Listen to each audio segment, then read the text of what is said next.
சற்று முன் வெளியான தகவல். 60 வயதில் கையில் 5 கோடி இருக்கும். அத பத்தி தான் பார்க்க போறோம். நீங்க நம்ம சேனல சப்ஸ்கிரைப் பண்ணாம இருந்தீங்கன்னா, மறக்காம லைக் பண்ணிக்கோங்க. சப்ஸ்கிரைப் பண்ணிக்கோங்க. மத்தவங்களுக்கு தெரியப்படுத்த ஷேர் பண்ணுங்க.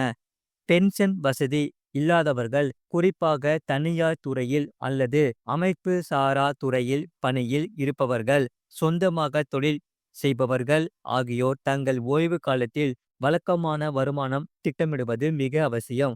ஓய்வு காலத்தில் நிதி தேவைக்காக யாரையும் சாராமல் இருக்க சரியாக திட்டமிட்டு முதலீடு செய்தல் அவசியம். சம்பாதிக்கும் பணத்தில் ஒரு குறிப்பிட்ட சதவீதத்தை சேமிப்பதோடு மட்டுமல்லாமல் அதனை நல்ல வருமானம் தரும் பரஸ்பர நிதியம் போன்ற முதலீட்டில் போட்டு வந்தால் ஓய்வு காலத்தில் கோடிகளில் பணம் கையில் இருக்கும்.